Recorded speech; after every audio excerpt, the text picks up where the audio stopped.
Welcome, ladies and gentlemen. Thank you so much for your always great support in this channel. I don't take it for granted.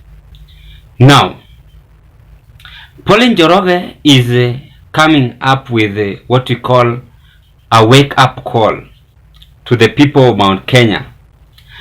And even before I read whatever Pauline Njoroge is saying, I have realized that the problem is not all about Mount Kenya people. The problem is leaders from Mount Kenya.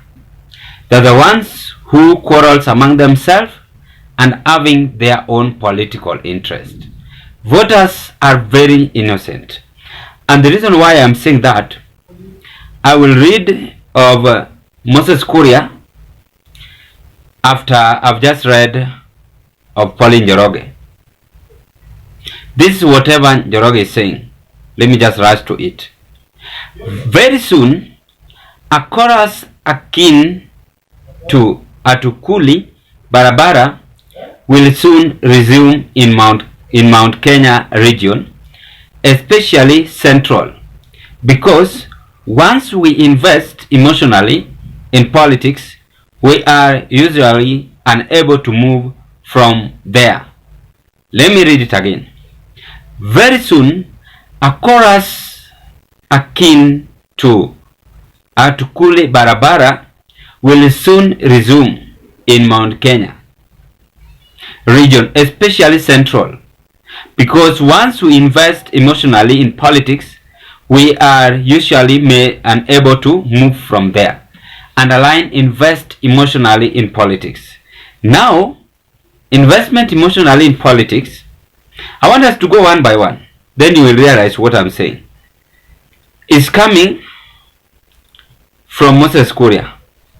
Moses Kuria's comment on Kuria-Gachagua's empty seat fuels debate online usiguze milima.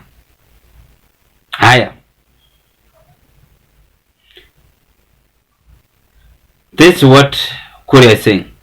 President William Ruto graced the launch of AIPCA while its deputy Kuria-Gachagua attended a 100-year celebration of the Baricho Catholic Church in Kirinyaga. Moses Kuria has suggested that Gachagua's position will be filled soon following his absence from Nyeri's church event. A section of Kenyans has expressed mixed reactions to his suggestion, some of whom advising him to let Gachagua be. Deputy President Kuria-Gachagua has faced criticism from some leaders for missing an event attended by President William Ruto in his home county. Moses Kuria, a senior advisor in the Executive's Council of Economic Advisors, responded to Gachagua's absence by suggesting that the position will soon be filled. This is the last seat will be vacant, I swear, said Kuria. Are you now understanding what I was saying? Are you now understanding what I was saying? Leaders in Mount Kenya always rush into decision making, and they keep on attacking each other every now and then. More so, the current deputy president, Kuria-Gachagua. So on the other side, Rigathi is not safe. People like Moses Kuria, people like Kimani Chungwa are driving that fuel of attack and creating political disagreement and enmity between William Ruto and deputy president, and also between Kuria-Gachagua and Mount Kenya people. So the politics of feelings is what Pauline Njoroge is saying. They couldn't believe that Kuria-Gachagua was going to be called the deputy president, kwa sababu kulingana na mpango ya Mungu juu yeye apeani uongozi au apeani uongozi, ni Mungu ni anapea, yeye anapeana na anachukua. Rigathi succeeded to be the deputy president. So all these troubles we are seeing, the rift in Mount Kenya, is all about political emotional. Kila mtu anajitokeza na mtu yake. Juzi ulisikia wanaendorse Kindiki, wanasema Kindiki ndio spokesperson. That political emulation they are trying to give the deputy president is what is failing them. Therefore Pauline Njoroge is saying, musikuje kulia baadaye ati hapa atukuli barabara, ama whichever the case she has described this with. But the way she has talked about sense, if you listen to that speech of Pauline Njoroge writing, it is a very tangible, interesting news to share. I have seen several politicians from Mount Kenya.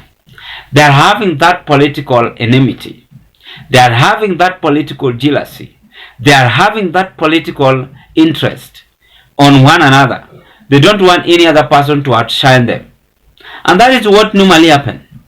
Uhuru once warned them and said, tuachane na siasa ya kiburi, siasa ya chuki. Na nimeenda mbali sana. Tunaweza kumbuka Kanini Kega and Sabina Chege. What happened? Where are they nowadays? They are all Mount Kenya leaders. But because of that political humility, political gluttonness, gluttony, I mean, not gluttonous, gluttony is what affecting them. There's no one having that interest that this is our deputy president, is coming from the mountain. Let deputy president be respected and be shown respect. You see, here comes a scenario. People like Kimani Chungwa, but the way is Ndini Nyoro, is lost. People like Kimani Chungwa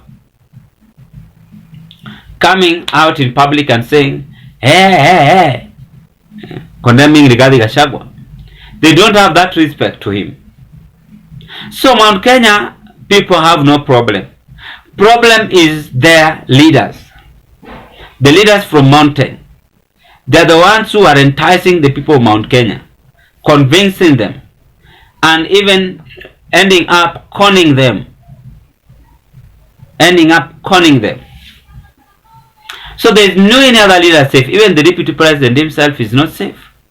Because the moment these people open a war with him, he is also creating that enmity. Creating enmity means that enough is enough. You will respect me. Let me finalize by asking you this simple question. Do you think Rigathi and Kindiki are speaking the same language? With me, I doubt. And the problem did not start from Kindiki's administration or even from Deputy President administration.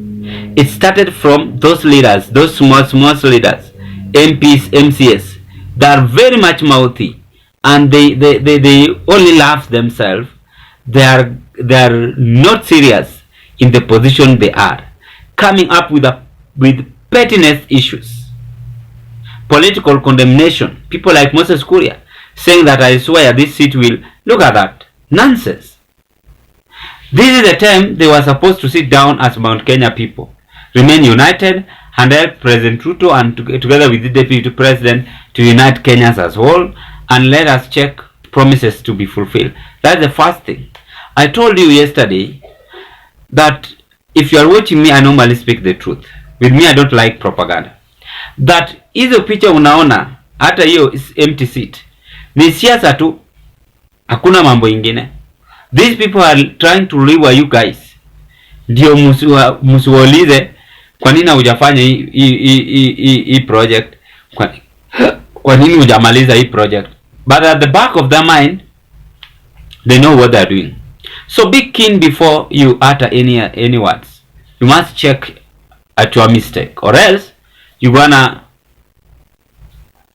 get into a very deep hole, according to Pauline Njoroge.